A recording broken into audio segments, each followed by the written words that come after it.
Hello, my name is Angeles Mendoza, and I'm going to talk today about small hydropower developments and environmental impact assessment.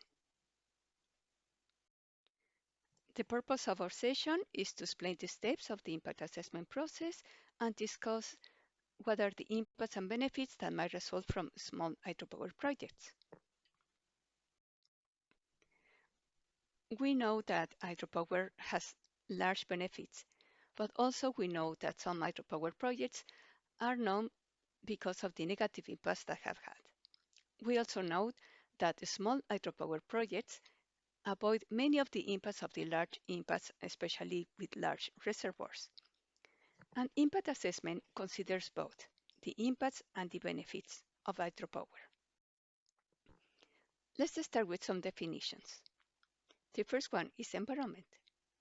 When we think in environment, we might think on the natural environment, or we might think on whatever surrounds us.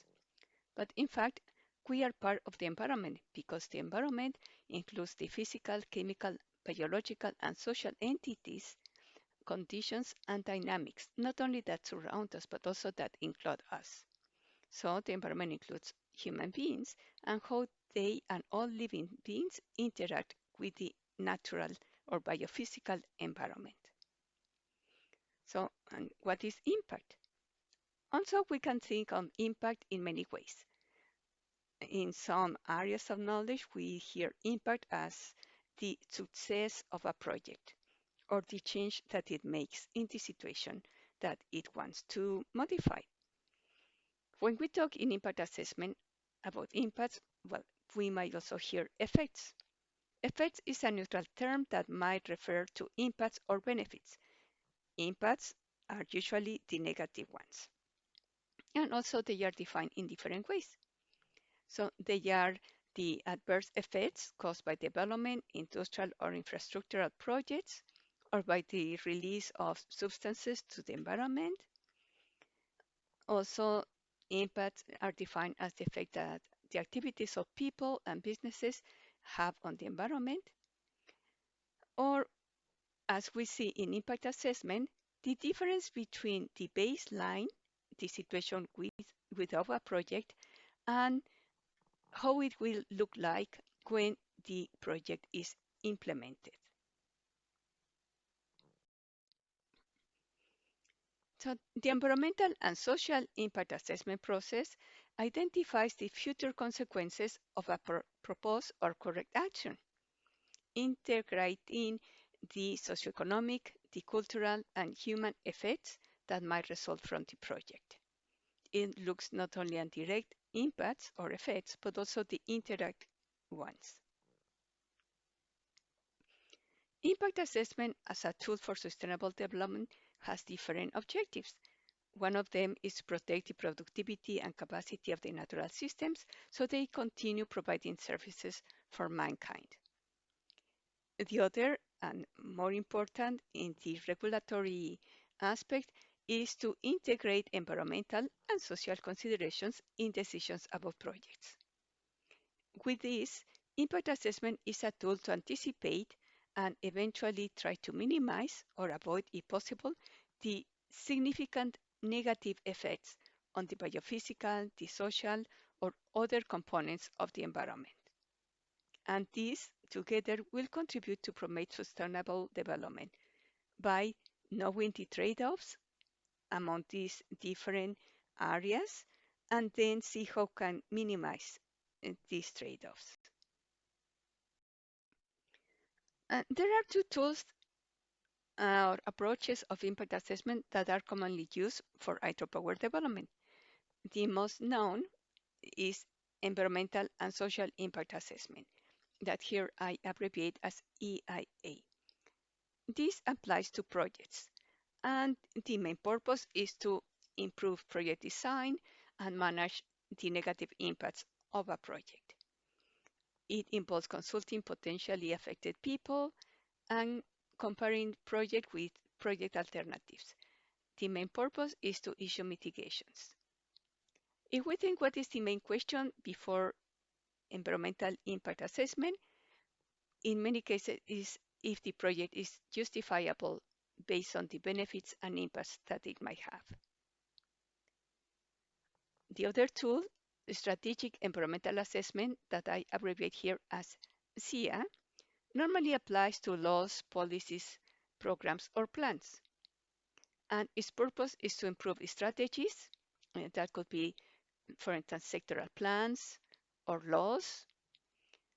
Also has a purpose to increase transparency and public participation in decision making. Through this process, it helps improve governance and multi-stakeholder and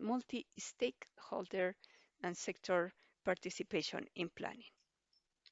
The main question is, what is the need behind a particular project or a particular plan?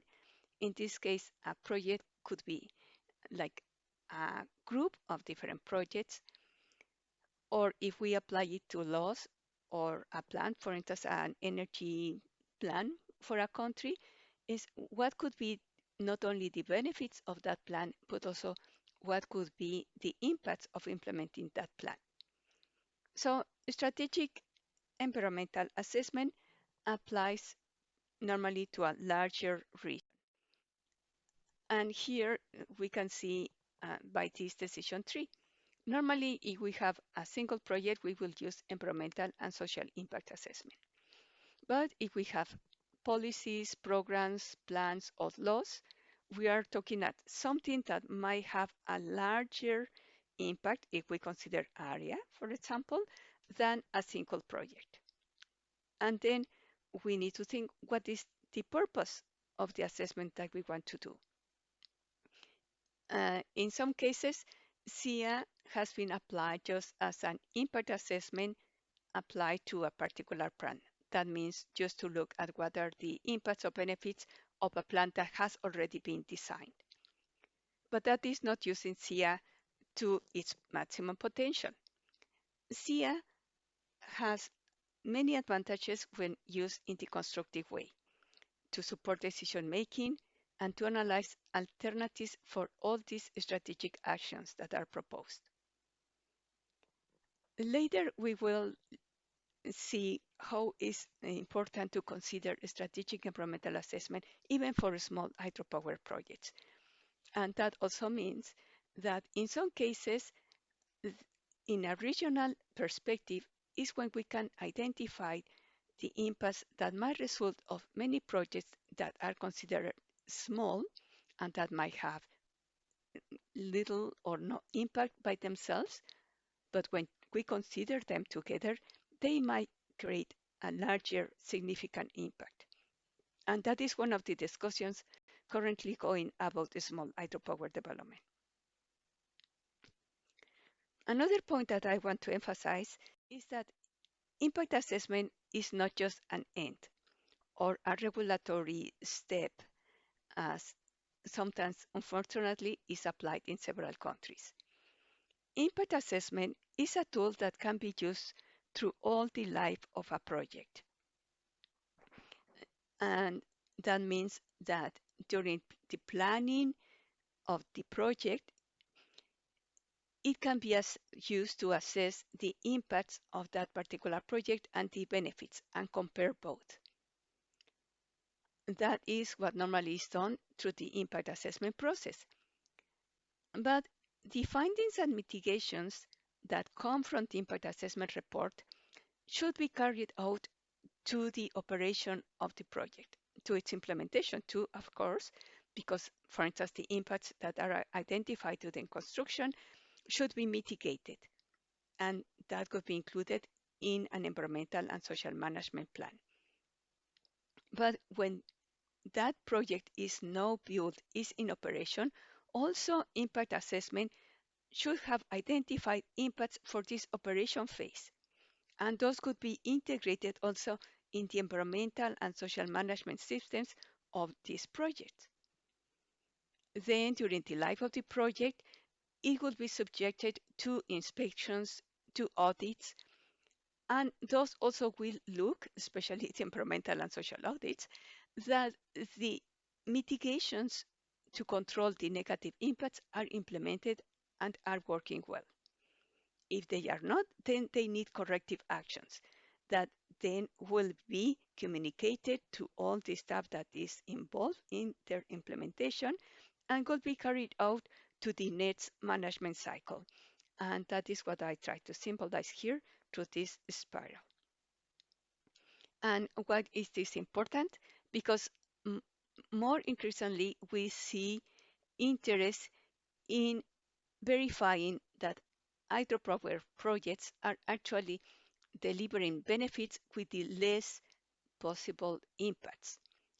And that refers to the sustainability of hydropower projects. And there are no different tools to assess that sustainability. And one of them, one of the most recent, and sorry, here is the spiral that I mentioned before, is, for instance, the tool by hydrosustainability.org that has been promoted in the last few years to try to evaluate how sustainable the different projects are. In general, sustainability of a project refers to how well it is balancing the achievement of environmental, social, and economic goals, also considering the technical feasibility and the economic cost of implementing and operating the project. I will not discuss this tool in large detail, but there is information available in the course materials. So with this, I will conclude this part of the presentation, and then let's move to the steps of the impact assessment process.